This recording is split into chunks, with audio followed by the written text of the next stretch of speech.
정말 예수를 믿고 우리가 정말 예수님처럼 살기를 원한다면 마땅히 기도할 것입니다. 그리고 나의 관심사, 나의 필요를 구하기 전에 먼저 하나님의 관심사를 기도하는 것 또한 너무 당연할 것입니다. 나를 알고 하나님을 아는 사람은 마땅히 하나님이 나보다 중요할 수밖에 없고, 그래서 하나님의 관심사를 먼저 기도하는 게 당연하겠죠. 우리가 하나님의 관심사를 먼저 구한다는 것은 단순히 기도의 순서를 말하는 게 아니라 하나님이 그만큼 내 삶의 우선순위가 되고 중심이 되고 소중하다는 것을 고백하는 일종의 신앙 고백입니다. 먼저 기도해야 될 제목으로는 하나님의 이름이 높임을 받기 위해서 기도하라, 그렇게 주님이 가르쳐 주셨습니다. 여러분, 모세가 그렇게 기도했고 다윗이 그렇게 기도했죠. 그런데 하나님의 이름과 명예를 높였던 그들이 정말 위대한 삶을 살았습니다. 내 이름을 위해서 살고 내 이름을 나타내기 위해서 살면 하나님과 멀어지도록 되어 있고 영적으로 병들도록 되어 있습니다. 그러나 하나님의 이름을 높이고 하나님을 드러내기 위해서 살면 나 또한 거룩한 삶을 살고 위대한 삶을 살아가는 것이죠.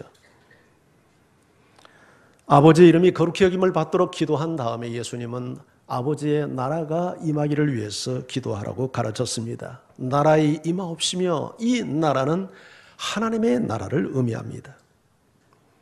하나님의 이름이 높임을 받기 위해서는 마땅히 이 땅에 하나님의 나라가 임해야 되고 하나님의 백성들 속에서 하나님의 이름은 높임을 받게 될 겁니다. 자, 그렇다면 예수님께서 말씀하신 하나님의 나라는 어떤 나라일까요? 먼저 하나님의 나라는 하나님이 다스리는 나라입니다. 미국은 트럼프 대통령이 다스리는 나라이고 일본은 아베 총리가 다스리는 나라이고 대한민국은 문재인 대통령이 다스리는 나라이듯 하나님의 나라는 하나님 나라의 왕이신 하나님이 다스리는 나라입니다. 누가 그 나라를 다스리냐에 따라서 국가의 운명이 달라지는 것을 이스라엘 역사 속에서, 인류 역사 속에서 우리는 발견합니다. 지금 중동은, 시리아는 7년째 내전으로 지금 신음하고 있죠. 무려 35만 명이 죽었습니다. 내전으로 인해서. 270만 명이 부상을 당했습니다. 전쟁 부상. 350만 명이 조국을 떠나 국경을 넘어 난민이 되었습니다. 그중에 상당수는 난민 보호도 받지 못한 채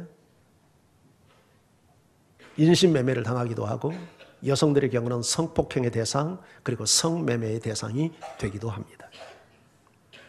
이런 시리아의 참극이 왜 일어났습니까? 여러 가지 원인들을 이야기할 수 있겠지만 가장 중대한 원인은 한 사람, 40년 동안 세습 정권을 이어오며 독재를 일삼는 아사드 대통령, 이 무능한 통치 때문에 일어나는 비극입니다. 악한 왕이 나라를 다스리면 백성들이 고통을 당하고 선한 왕이 나라를 다스리면 온 백성이 행복해집니다. 그런데 하나님의 나라는 하나님이 다스리는 나라입니다. 하나님은 완전하시고 선하시며 사랑의 하나님입니다. 그래서 하나님의 다스리는 하나님의 나라 또한 완전한 나라요, 선한 나라요, 평화의 나라요, 사랑의 나라입니다. 이스라엘 역사 속에서 가장 암울했던 역사가 있는데 그 시대를 사사시대라고 합니다.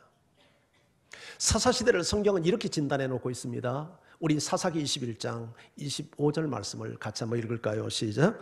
그때에 이스라엘에 왕이 없으므로 하나님이 각기 자기의 소견에 옳은 대로 행하더라.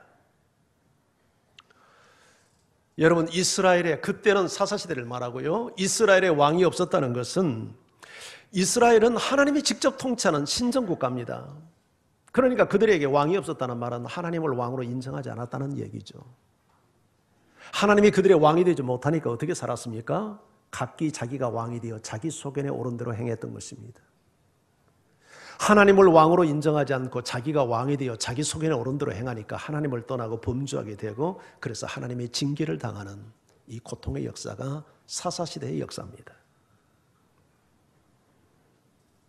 여러분은 지금 어떻게 살고 계십니까? 당신의 왕은 누구입니까? 정말 하나님이 내 인생의 왕이 되어 내 삶을 통치하고 계십니까? 그렇다면 누구도 부정할 수 없도록 그 사람의 심령 속에는 하나님의 나라가 이루어질 것입니다. 그러나 내가 왕이 되어서 내 소견에 오른 대로 행동하고 있다면 여러분은 보지 않아도 지옥의 삶을 경험할 겁니다. 예수님은 이 땅에 하나님의 나라를 실현시키기 위해서 이 땅에 오셨습니다. 그래서 예수님의 첫 설교가 때가 찼으니 회개하라, 천국이 가까웠느니라. 때가 찼다는 말은 천국이 이제 시작될 때가 됐다. 이 말은 예수님이 천국의 왕으로 오셨고 내가 옴으로 말미암아 이제 천국이 시작될 거다. 그런데 이 천국을 누리려면 회개해라. 회개가 뭡니까? 하나님께 돌아오는 거죠. 네가 네 인생의 왕으로서 자기 소견에 오른 대로 살아왔지만 이제는 하나님을 왕으로 모셔라. 나를 왕으로 모셔라. 그리고 나의 통치를 받아들여라. 그리하면 네 안에 하나님의 나라가 시작될 것이다. 그 이야기입니다. 예수님의 가장 긴 그리고 중요한 설교가 산상설교인데 산상설교는 하나님 나라 백성의 성품을 설명하면서 시작합니다. 그리고 계속해서 말씀합니다. 무엇을 먹을까 무엇을 마실까 염려하지 마라. 이건 하나님을 인정하지 않는 세상 사람들이 구하는 것이고 너희는 먼저 그 나라와 그의 의를 구하라. 하나님의 나라를 구하고 하나님의 의를 구하라. 이것을 먼저 구하라는 것은 우리가 먹고 사는 문제보다 더 중요한 문제가 하나님의 백성들에게 있어서는 하나님의 통치를 받고 그분의 나라를 경험하는 것이라고 말씀을 하신 것입니다. 예수님은 십자가에 죽으시고 부활하셔서 바로 승천하지 않고 40일 동안 이 땅에 계시면서 두 가지를 행하셨습니다. 하나는 당신의 부활을 사람들에게 입증시킨 거죠. 증거한 거죠. 그리고 또 하나의 주님께서 하신 일은 하나님 나라의 일을 그의 제자들에게 설명하시고 말씀하신 것입니다. 그래서 제자들이 질문합니다. 주여, 나라가 회복될 때가 이때입니까? 그때 예수님께서 이렇게 말씀하시죠. 때와 기한은 아버지께 맡기고 성령이 너에게 임하시면 너희가 권능을 받고 예루살렘과 온 유다와 사마리아와 땅끝까지 이르러 나의 증인이 될 것이다. 하나님 나라의 왕의 증인이 되라고 말합니다. 왜? 바로 예수 그리스도를 왕으로 만난 사람들 속에 하나님의 나라 천국이 임하기 때문입니다.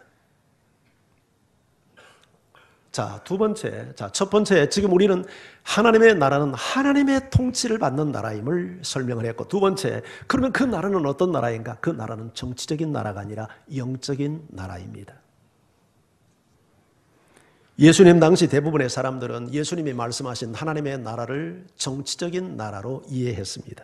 심지어 예수님을 따르는 제자들도 정치적인 나라로 이해했고 예수님이 지상에 보이는 정권을 잡으면 우리는 어떤 자리에 오를 것인가를 놓고 서로 논쟁을 벌인 적도 있었습니다.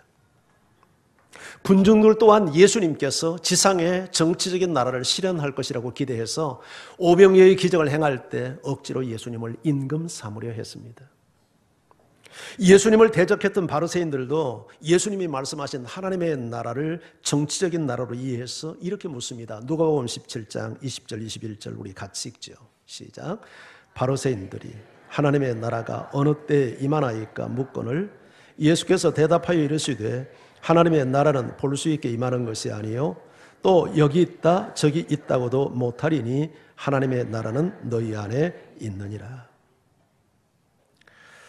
하나님의 나라가 언제 임합니까? 때를 묻는 질문이잖아요. 그런데 예수님 답변이 뭡니까? 동문서답처럼 들리잖아요. 질문의 요지가 뭐예요? 언제 하나님의 때가 일어납니까? 이루어집니까? 언제 당신이 왕이 되고 강요를 세우고 조직을 세워서 당신의 나라를 이룰 겁니까? 그런데 예수님이 뭐라고 합니까? 그 때에 대해서 말하지 않고 하늘나라의 성격에 대해서 말하죠. 하나님의 나라는 볼 수 있게 임하는 것이 아니다. 그래서 여기 있다 저기 있다 장소적인 나라가 아니다. 국경도 없고 국토도 없는 나라다. 하나님의 나라는 어디에 있다? 너희 안에. 이 너희 안에는 두 가지 의미예요. 너희 심령 속에 그리고 너희 공동체 안에. 질문 자체가 언제 그 나라가 임합니까 했는데 예수님이 하나님 나라 속성을 얘기하는 것은 정확한 의도를 알고 다른 답변이죠. 언제 임합니까 했을 때 그들이 의도했던 하나님의 나라는 정치적인 나라, 가시적인 나라로 이해했지만 예수님은 그런 나라가 아니다. 장수적 나라가 아니다. 그 나라는 이미 시작이 되었다. 그리고 하나님의 통치받는 너희들 안에 이루어진다. 유대 지도자들은 예수님을 저자가 왕이 되려고 한다고 역모를 꾸미가 있다고 로마 총독 빌라도에게 고발을 했습니다. 그래서 빌라도가 묻습니다. 네가 유대인의 왕이냐? 그렇다. 나 유대의 왕 맞다. 그런데 내 나라는 이 세상에 속한 나라가 아니다. 요한복음 18장 36절 같이 읽습니다. 시작. 예수께서 대답하시되 내 나라는 이 세상에 속한 것이 아니라 만일 이 내 나라가 이 세상에 속한 것이었더라면 내 종들이 싸워 나로 유대인들에게 넘겨지지 않게 하였으리라. 이제 내 나라는 여기에 속한 것이 아니니라. 예수님은 분명히 선언합니다. 나 왕 맞다. 그러나 내 나라는 이 세상에 속한 나라가 아니다. 이 세상에 속한 나라가 내 나라라면 내 종들이 나를 넘겨주지 않았을 거다. 내 나라는 여기에 속한 것이 아니다. 예수님이 꿈꾸는 하나님의 나라는 국경이 있거나 국토가 있는 나라가 아닙니다. 하나님의 통치 속에서 어느 누구의 심령이든지 어느 공동체든지 주님의 다스림을 받는 사람들의 심령과 그 관계 속에 이루어지는 무형적인 나라입니다. 1950년대는 전쟁, 한국전쟁이 있었던 시절 아닙니까? 그때 성결교회 유명한 부흥 강사 이성목 목사님, 여기 신촌 성결교회를 설립했던 분이죠. 목포로 피신을 갔는데 그 피난 가서 공산당에게 잡혔습니다. 목사인 것을 알고 목사동무 천국 좀 보여보시라오. 예, 보여드리리다. 아니 죽어서 말고 지금 보이라오. 예, 보여드리리다. 천국은 말입니다. 여기 있소이다. 가슴을 쳤어요. 이게 기독교가 말하는 천국이에요. 가시적인 나라가 아니에요. 환경의 나라가 아니에요. 하나님의 나라는 우리의 심령 속에, 마음 속에 임하는 나라예요. 그리스에 가면 메타오라라고 하는 지역이 있습니다. 메타오라. 데살로니가에서 거리가 얼마 안 돼요. 거기는 깊은 산속이 있거든요. 근데 중세사회에 거의 기암괴석이 있어요. 근데 그 기암괴석 저 꼭대기 위에다가 높이가 아마 거의 100m 이상 되는 그런 기암괴석 위에다가 집을 짓고 수도원을 짓고 거기서 경건 생활에 힘썼던 사람들이에요. 사진 나오죠? 저런 수도원들이 그 옆에 가면은 수없이 깔려 있습니다. 근데 저기 이제 수도원에 가면은 성전이 있어요. 성전이 조그마한 성전입니다. 근데 우리가 갔던 그 성전 내부에 보니까 거기 그 순교자들의 그 형상을 그리는 그런 성화의 방이 있어요. 전부 다 순교자들만 있어요. 뭐 순교 당하는 그 장면들이 아주 끔찍해요. 막 그냥 뭐 사지가 잘려서 죽는다든지 참수를 당한다든지 사지를 찢겨서 죽는다든지 불에 화형을 시킨다든지 뭐 뜨거운 물에 집어넣어서 죽인다든지 이런 아주 극형을 하는데 거기 순교자들의 얼굴 표정을 보면 한결같이 공포의 그림자가 하나도 없고 다 평안 가운데 심지어 얼굴에 빛이 나요. 근데 가이드가 안내하는 분이 설명을 하는데 그 그림은 상상도가 아니고 구전에 의해서 흘러나오는 이야기를 듣고 그린 그림이에요. 근데 이게 얼마든지 가능한 게 스데반도 죽을 때 돌에 맞아 죽을 때 얼굴이 천사 얼굴처럼 빛났잖아요. 근데 어떻게 그것이 순교자들이 가능했을까요? 그들이 목숨을 신앙 때문에 바꿀 정도라면 보통 믿음이 아니잖아요. 주님이 내 안에 계시고 그 스데반도 죽기 전에 하늘이 열려서 천국을 보았는데 아마 그들에게도 그런 영광이 나타났겠죠. 그 천국의 영광을 보면서 잠시 잠깐 이 고통이 끝나면 들어가게 될, 입성하게 될 천국을 바라보며 그 고통 속에서도 얼굴에 광채가 났던 거예요.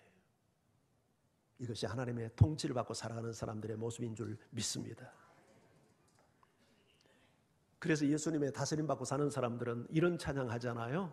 찬송가 438장. 우리 그 찬양 같이 한번 해봐요.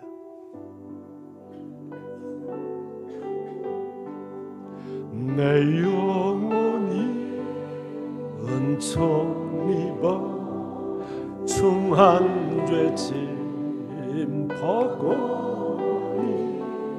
슬픈 많은 이 세상도 천국으로 와 아멘입니까?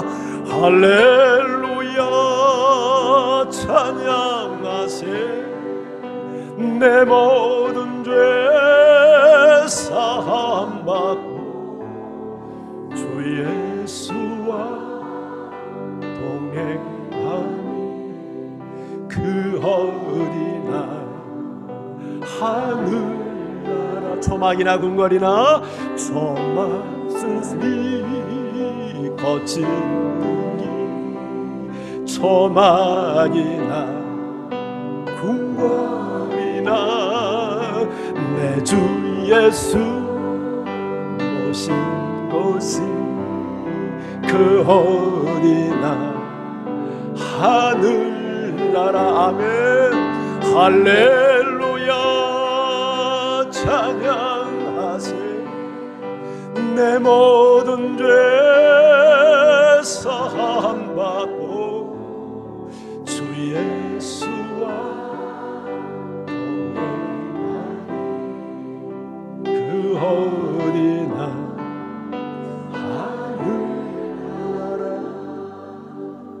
세상에 이런 노래를 누가 부를 수 있어요? 여러분 거친 들이나 산들이나 초막이나 궁궐이나 내 주 예수 모신 것 그 어디나 하나님의 나라. 하나님의 나라는 장소가 좋았어, 환경이 좋았어. 하나님의 나라가 아닐 거 아니에요. 하나님의 나라는 하나님 나라의 왕 대신 예수 그리스도와 함께 살고 그분과 동행하고 그분의 통치를 받으면 그 마음속에 그 심령 속에 그의 나라가 이루어진 줄 믿습니다. 이런 은혜가 여러분과 함께하기를 축복합니다. 이 하나님의 나라에 대해서 이 땅에 임하는 하나님의 나라에 대해서 성경은 이렇게 정의하고 있습니다. 로마서 14장 17절 말씀 자 우리 같이 읽어봅니다. 시작. 하나님의 나라는 먹는 것과 마시는 것이 아니요 오직 성령 안에 있는 의와 평강과 희락이라. 하나님의 나라는 먹고 마시는 나라가 아니에요. 잘 먹고 잘 산다고 하나님 나라 되는 거 아니라는 얘기죠. 물질적인 나라가 아니에요. 환경의 나라가 아니에요. 하나님의 나라는 성령 안에서 누리는 나라이고 하나님의 나라는 의와 평강과 희락의 나라예요. 정신적인 나라예요. 영적인 나라예요. 내면의 나라예요. 할렐루야. 의가 뭡니까? 의. 그게 올바른 것 아닙니까? 하나님의 나라는 어떤 불의도 부정도 부패도 여러분 존재하지 않는 공정하고 바른 삶이 펼쳐지는 나라, 하나님의 나라.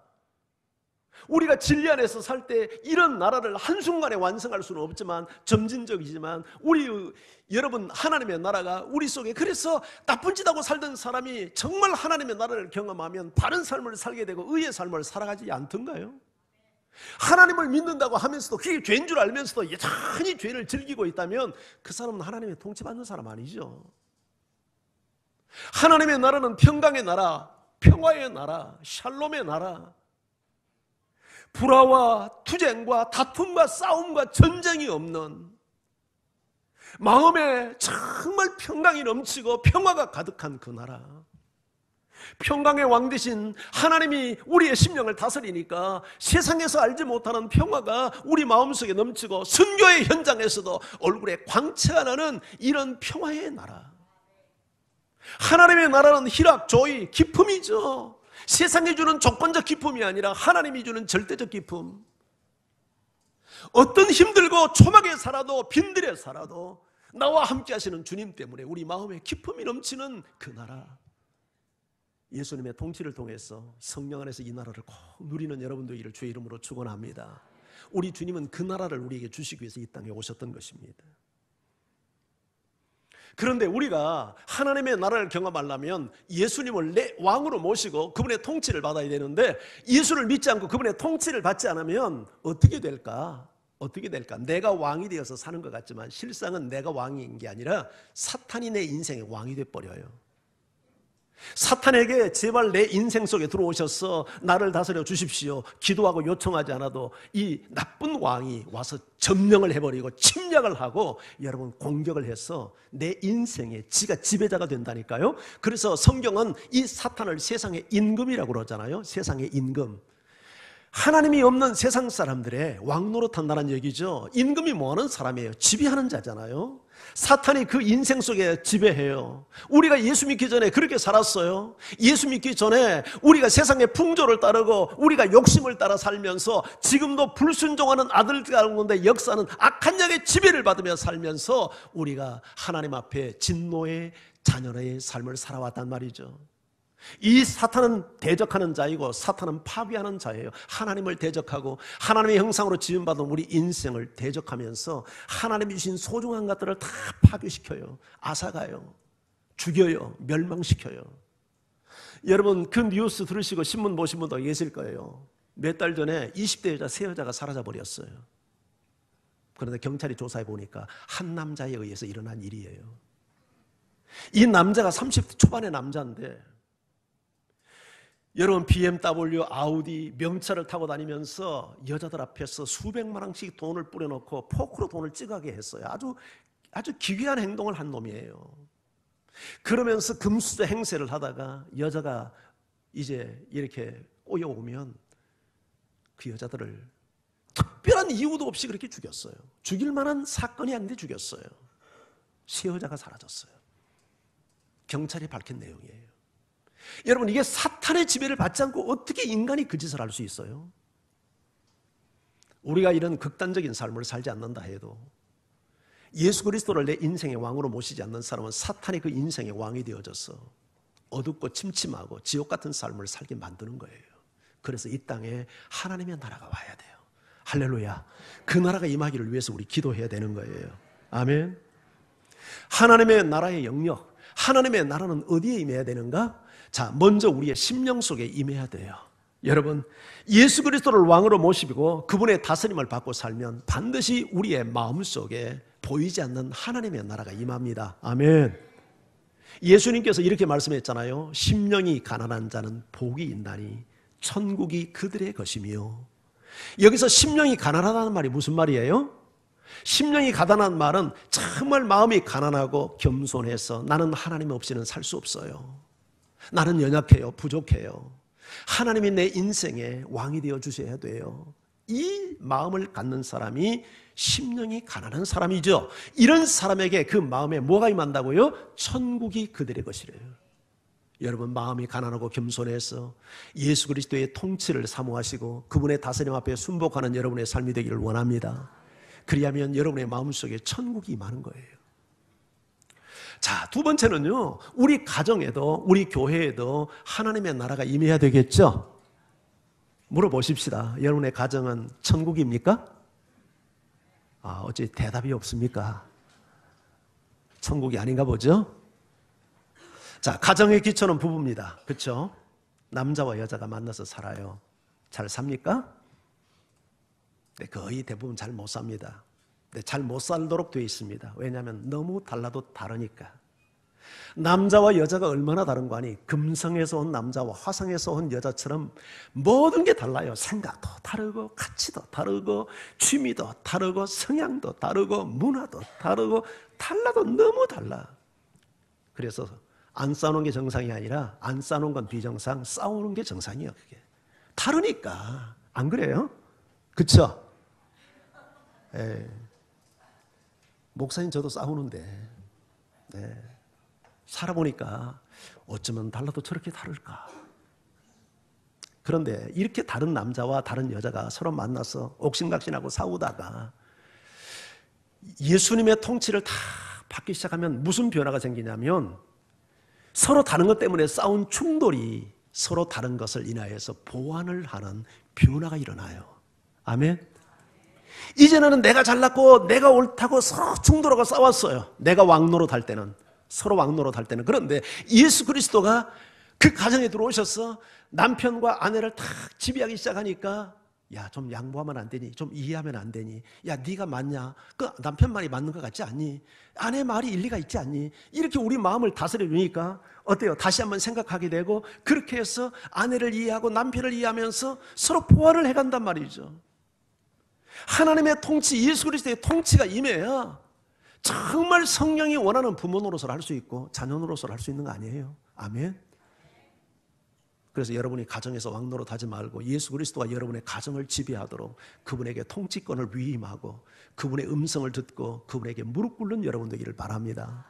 그러면 가정에 천국이 임해요. 천국이 임해요. 우리 교회도 마찬가지죠. 교회는 절대 여러분 인간의 모습을 가지고는 천국이 될 수 없는 곳이에요. 어느 은퇴 목사님이 원로 목사님이 간증을 합니다. 근데 자기는 목회할 때 설교하는 것보다 회의하는 것이 더 힘들었대. 당회하면 며칠씩 몸살을 앓고 재직회를 끝나고 나면 며칠씩 가슴앓이를 했대. 그도 그럴 수밖에 없는 게 당회하면 서로 자기가 옳고 내 주장이 맞다고 하면서 소리 지르고 싸우고 이러다 보면 그 담임 목사의 마음이 얼마나 많이 힘이 들겠어요. 그런데 어느 순간부터인가 정말 당회하는 것이 즐거워지고 재직회가 그렇게 은혜스러워질 수가 없었대. 보니까 이전에는 서로 자기가 잘났다고 자기가 옳다고 소리치던 사람들이 서로 상대를 이해하기 시작하고 용납하기 시작하고 존중하기 시작하고 그러면서 옛날에 큰 소리 친 사람들이 목소리를 낮추고 그렇게 하면서 그런 변화가 오더라는 거예요. 무슨 변화입니까? 당회원 한 사람 한 사람, 재직회원 한 사람 소리의 마음속에 주님의 통치가 임하기 시작한 거죠. 할렐루야. 여러분 교회가 얼마나 다양한 사람들이 모여 삽니까? 가정은 두 사람밖에 없죠. 기껏해야 한 서너 명 살죠. 그런데 교회는 수백 명이 모여가지고 다 제각기 자기 목소리를 내면 교회가 어떻게 살겠어요? 아마 이번 지옥이 돼도 그런 지옥이었겠죠. 그러나 우리 모두가 주님의 한 분 통치를 다 받기 시작할 때 이 다양한 사람들이 아름다운 하모니를 이루면서 화음을 내는 이런 복된 교회 되게 될 줄 믿습니다.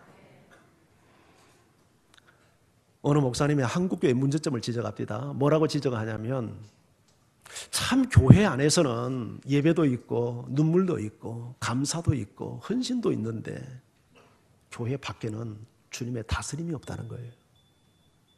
예배는 있는데 다스림이 없다는 거예요. 이 말 잘 이해해 보세요. 교회 나갈 때 플러그를 뽑고 간대요. 하나님에게 연결되어졌던 영적인 플러그를 뽑고 영적 고아가 되어서 산대요. 하나님 아버지가 그 인생 속에 안 계신대요. 일리 있는 지적이지 않습니까? 우리 가슴속에 유념해 오십시오. 여러분들이 가정에 가서 정말 나와 다른 새로운 환경이 주어질 때 성질부터 내고 이렇게 하기보다도 정말 주님의 통치를 기다립니까? 예. 제가 웃는 이유가 있습니다. 예. 제가 안 그럴 때가 있거든요, 가끔. 예. 참 그 목사님의 지적이 일리 있는 지적인 것 같아요. 예. 교회 안에서는 하나님의 통치가 있는데 교회 나가면 통치가 없다고. 예수를 믿는다는 말은 종교식에 참여한다는 말이 아니라 사실은 예수 그리스도를 왕으로 모시고 그분의 통치를 받는다는 이야기죠. 이게 예수 믿는 거죠. 아무리 종교의식에 우리가 참여를 해도 주님이 왕이 되지 못하고 주님이 나를 다스리고 내가 그 앞에 무릎 꿇지 않는다면 그건 예수 믿는 것이 될 수 없고 그런 사람에게는 하나님의 나라가 임할 수 없는 거죠. 주님의 통치를 통해서 여러분의 심령과 우리 교회 공동체 안에 우리 가정 안에 하나님의 나라가 이루어지기를 축복합니다. 마지막 세 번째는 이 나라와 열방 속에 하나님의 나라가 이루어지기를 위해서 우리 기도해야 합니다. 세상에는 얼마나 많은 불의와 부패와 폭력이 난무하는 세상입니까? 이 나라에도 예수 믿는 사람이 많은 것 같아도 예수 믿지 않는 사람이 80%가 예수 믿지 않는 사람이잖아요. 그 사람들이 하나님의 통치를 받아서 정말 하나님의 나라를 경험하고 산다면 이 나라가 얼마나 행복한 세상이 되겠습니까? 저 북한 땅이 김정은을 신으로 알고 저렇게 섬기는데 예수 그리스도를 정말 자기 인생의 왕으로 받아들여서 저 북한이 살 때 북한 사회가 얼마나 달라지는 사회가 되겠습니까? 지금도 예수 그리스도를 몰라서 세상에서 어떻게 인생이 저런 삶을 살 수 있을까? 이런 환경에서 사는 사람들이 너무 많은데 그들에게도 하나님의 나라가 임한다면 얼마나 복된 세상이 되겠습니까? 그래서 하나님의 나라가 임하기를 위해서 기도하는 사람은 영혼 구원을 위해서 기도할 수밖에 없고 선교를 위해서 기도할 수밖에 없다고 믿습니다. 아멘.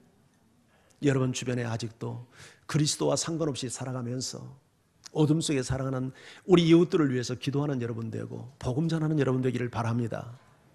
그리고 정말 선교 사역전은요, 영적 전투예요. 보세요. 하나님의 나라를 예수님이 뭐라고 설명했냐면 겨자씨 나무에 비유를 했고 누룩에 비유를 했잖아요. 겨자씨가 뭐예요? 볼펜으로 하나 딱 점 하나 찍을 정도밖에 되지 않는 아주 눈 나쁜 사람은 보이지도 않는 작은 씨가 이게 장성하면 3m, 4m 이렇게 성경에서 사람의 키를 넘고 새들이 깃들이거든요. 하나님의 나라는 그런 나라예요. 확장성이 있을 수밖에 없어요.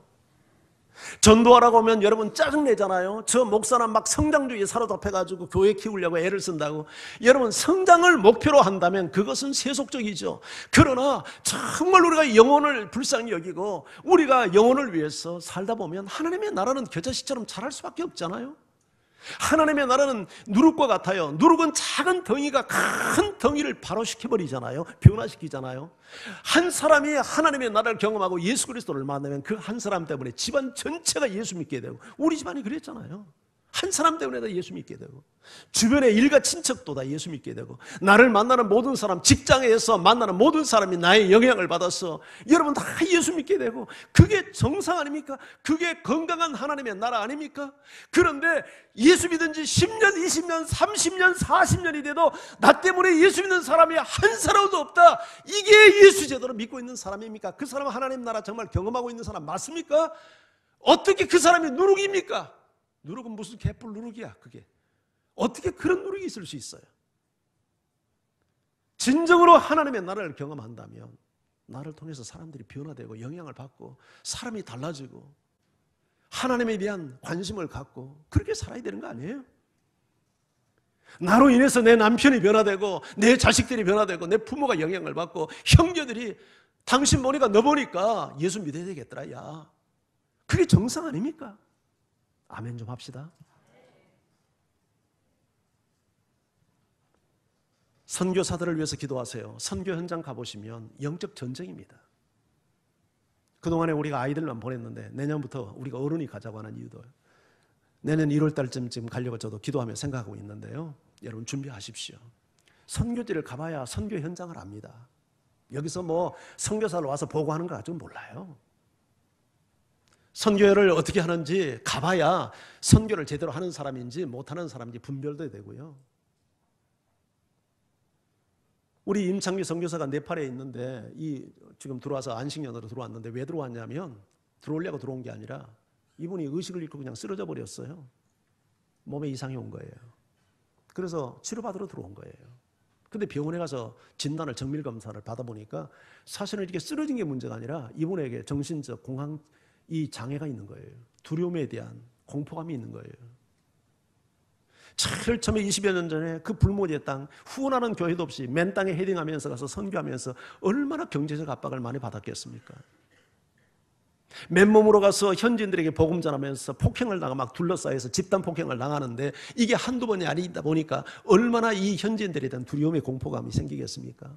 최근에는 네팔 정부에서 선교사 활동들을 하지 못하도록 법으로 자꾸 이렇게 울타리를 칩니다. 이런 현상을 보면서 이 선교사의 마음속에 자신도 모르는 사이에 이 트라우마가 생긴 것 같아요.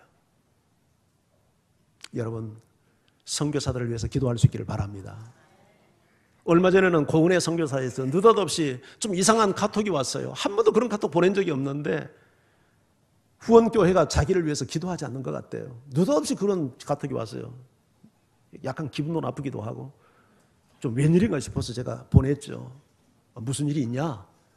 그랬더니 요새 캄보디아 정부가 얼마나 힘들게 하는지, 지금 이 고은혜 선교사는 선교센터가 있고 뭐 출판도 하다 보니까 과도하게 막 세금을 때리고 말이죠. 이 캄보디아 정부에서.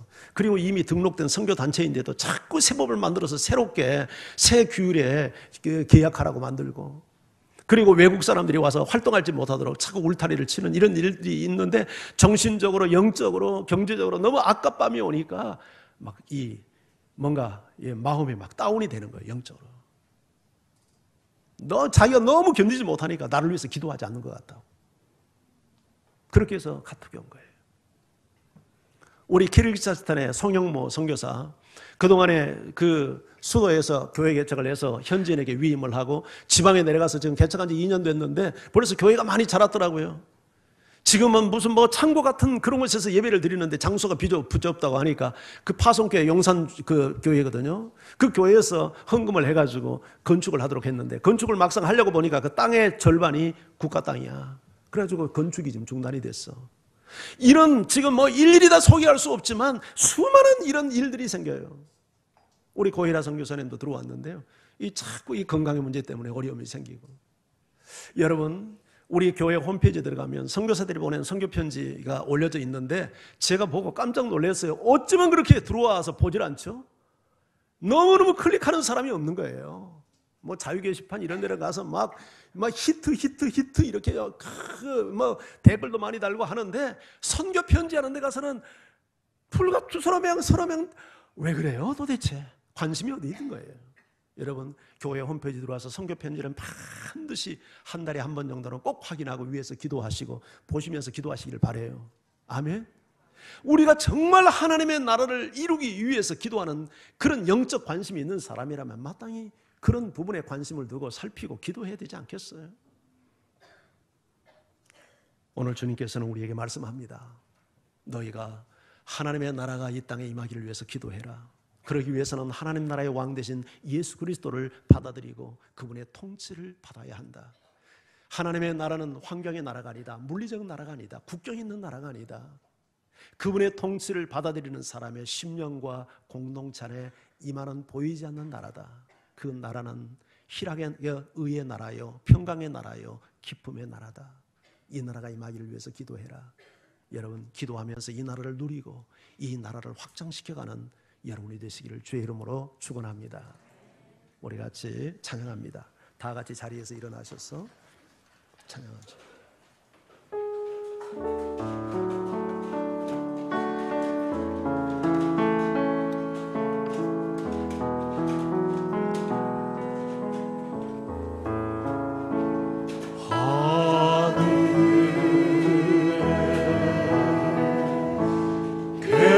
계신 아버지 이름 거룩하사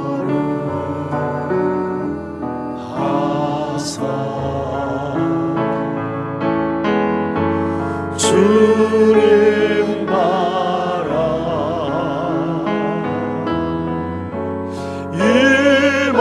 임하시고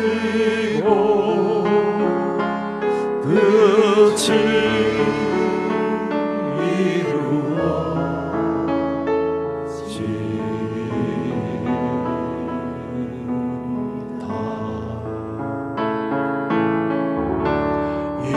일용할 양식 주시고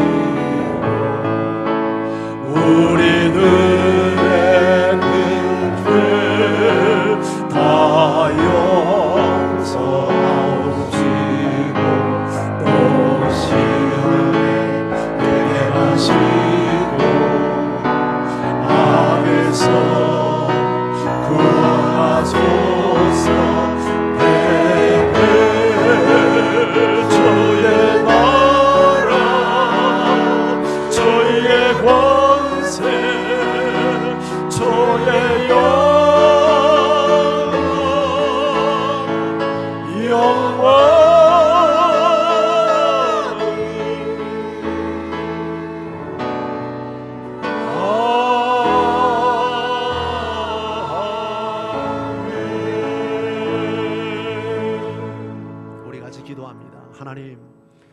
이 땅에 주의 나라가 임하게 하소서.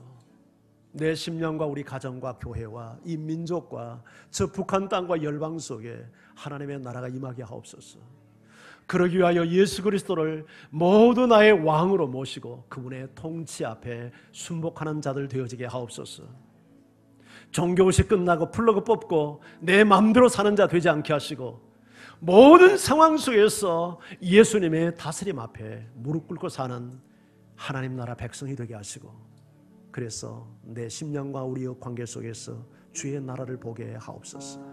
우리 다 같이 기도하며 주 앞에 함께 나갑니다. 할렐루야. 하나님